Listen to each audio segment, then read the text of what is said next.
G'day! Welcome to the Australian Italian Festival in Ingham. Mangiamo, giochiamo e amore! Yay!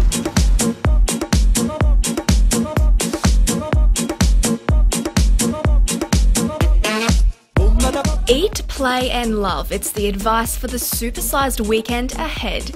And as for diets, well, they're to be thrown out the window. Over 60% of people in this country town of Ingham, North Queensland are Mediterranean, and they're proud of it. We love to show our cooking. So now for a little history. In the 1920s, boatloads of Italians migrated from the northern and southern parts of Italy in search of a more optimistic life in Australia, and they found Ingham. The majority of these people earned a living through working on cane farms. They slugged away tirelessly night and day, cutting and planting these crops of sugarcane by hand, and eventually they bought their very own cane farms. Sam Cavallaro has the bad back to prove it. I mean, it's really bad, you know. They tell me my back's like that. Oh yes, I worked on the cane farm, cane cutting for nearly 10 years, and talk about cane cutting, shoulder loading and that sort of thing, and it was a big job.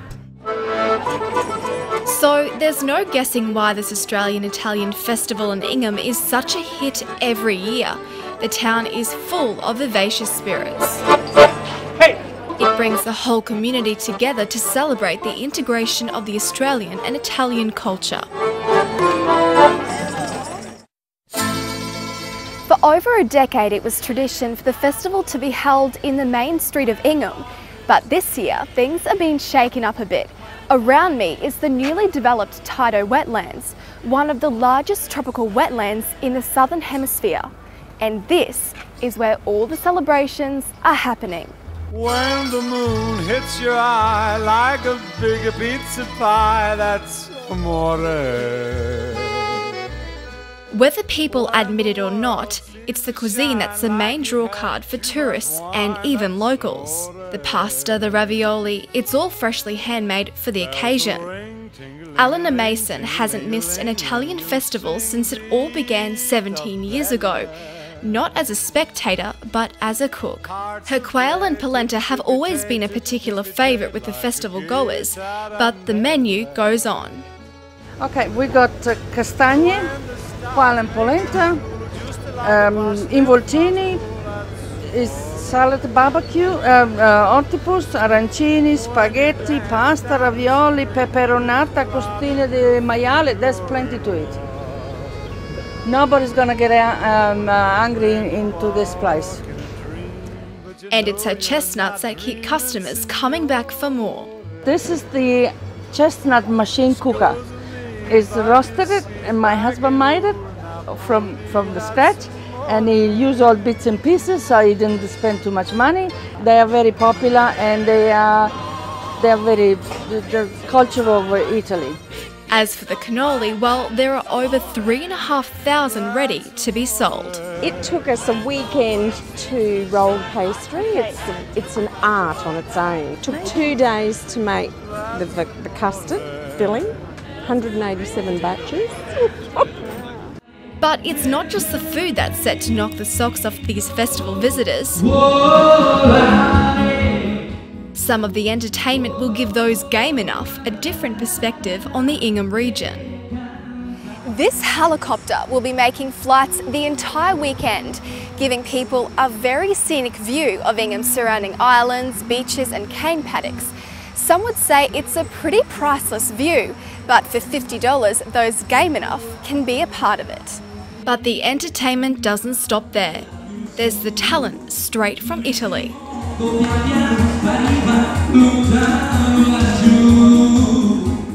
The busking.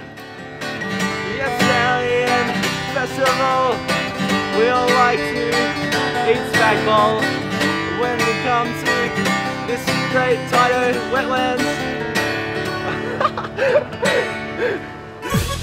The grape stomping. The pasta eating competition.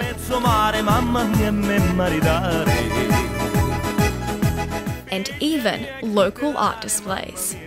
I moved into the area 3 years ago, and with this sort of thing, these special events like the festival. It's a good place to get out and meet people and find people who have old swords they want to part with, also people who have swords they would like to be painted. And it reminds the younger Italians where they've come from. Well, my last name's Venturato, so obviously I'm Italian. Being an Italian family around those times of year, Christmas and Easter, it's always lots of food, and everyone comes home, and we have working bees about a month before to make the ravioli and the gnocchi and all those type of goodies. Visitors say it's worth the drive to the north to experience this little Italy. Don't really know much about all the different sorts, so we can try them all out here. Yeah, Which is good. Italian food. Woo! Yeah. Pizza and pasta. We're going to do the pizza competition.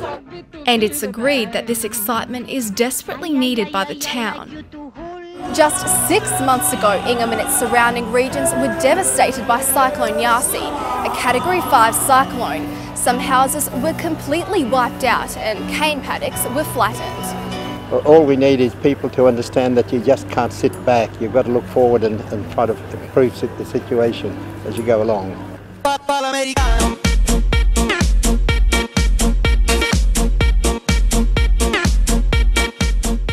Thousands of people are expected to have had the Ingham Italian Festival experience this weekend.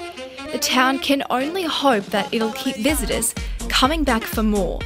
After Yasi's blow to the tourism industry of the north, any attention these northern towns can get will be welcomed with open arms. Ciao a tutti, vi aspettiamo.